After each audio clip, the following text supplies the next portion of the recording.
Hello everyone, today we'll talk about how to fix or how to solve the problem of website error on the application of DuckDuckGo. You will click on settings.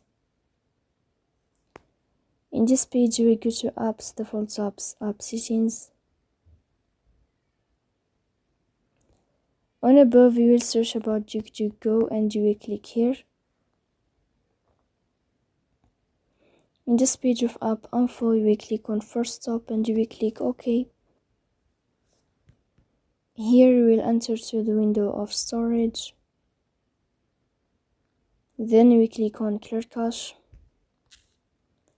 Here you can turn off your Wi-Fi and you can turn on your Wi-Fi again to fix that problem. So please don't forget to support us by like and subscribe. See you next time and thank you for your watching. Bye.